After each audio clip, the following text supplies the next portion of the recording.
हाल ही में भारत और अमेरिका के बीच एक ट्रेड डील को लेकर बड़ी चर्चा तेज हुई है। सरकार कहती है किसानों को कोई नुकसान नहीं होगा। मैं ये नहीं कह रहा कि सरकार गलत है, लेकिन सवाल ये है, क्या हर असर तुरंत दिखता है? अगर अनाज नहीं आएगा लेकिन उसी अनाज से जुड़ा हुआ तेल, डेयरी प्रोडक्ट या प्रोसेस्ड फूड आएगा तो क्या बाजार पर दबाव नहीं पड़ेगा? ये डर नहीं है, ये अर्थशास्त्र का नियम है। अमेरिका अपने किसानों को सब्सिडी देता है, भारत का किसान मंडी के भाव पर टिका रहता है। अब अगर दोनों देशों का माल एक ही बाजार में उतरा तो असर किस पर पड़ेगा? आज हम आरोप नहीं लगाएंगे, आज हम सिर्फ तथ्यों के साथ समझेंगे। एक बात बिल्कुल साफ कर लेते हैं, ये वीडियो सरकार के विरोध में नहीं है, ये वीडियो किसी पार्टी के समर्थन में नहीं है। ये वीडियो सिर्फ समझाने की कोशिश है कि भारत अमेरिका ट्रेड डील असल में क्या है।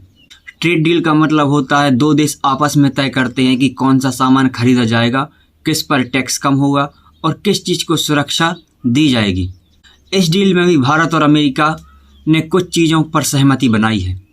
सरकारी बयानों और मीडिया रिपोर्ट्स के अनुसार भारत अमेरिका से मुख्य रूप से सेब और कुछ अन्य फल, बादाम, अखरोट जैसे ड्राई फ्रूट्स, कुछ डेयरी संबंधित प्रोसेस्ड प्रोडक्ट, मक्का और सोयाबीन से जुड़े उत्पाद और कुछ मेडिकल व इंडस्ट्रियल सामान खरीदेगा। यहाँ ध्यान देने योग्य बातें हैं, भारत ने सीधे तौर पर गेहूं, चावल, दूध जैसी मुख्य फसलों पर छूट नहीं दी है बिल्कुल भी कि वो खरीदेगा अमेरिका से।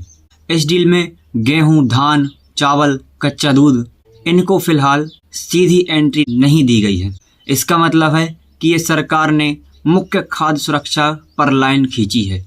फिर सवाल कहाँ खड़े होते हैं? सवाल सीधे फसल से नहीं, जुड़ी हुई चीज़ों से खड़ा होता है, जैसे मक्का से बना पशु चारा, सोयाबीन से बना तेल, processed food, packaged dairy product.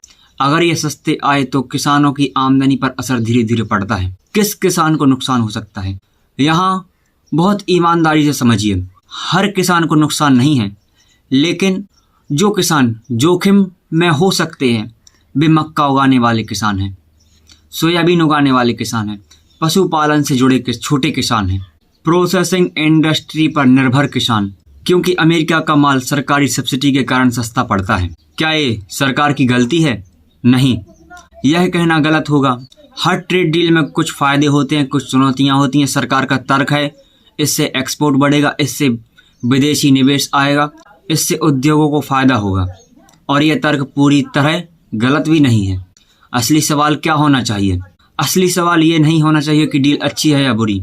असली सवाल ये है, क्या छोटे किसानों के लिए अतिरिक्त सुरक्षा दी जाएगी? क्या एमएसपी और मंडी को मजबूत किया जाएगा? क्या नुकसान होने पर तुरंत मदद की व्यवस्था की जाएगी? अगर ये है तो चिंता कम होती है, अगर नहीं तो सवाल उठाना जरूरी है। तो आज हमने कोई आरोप नहीं लगाया, हमने सिर्फ ये समझा कि कुछ किसानों को फ़ायदा है, कुछ को जोखिम है। सरकार ने कुछ को सुरक्षा दी है, लेकिन निगरानी की ज़रूरत है। लोकतंत्र में सवाल पूछना विरोध नहीं होता, समझाना देशद्रोह नहीं होता, और जागरूक किसान, जागरूक नागरिक किसी भी देश की सबसे बड़ी ताकत होती है।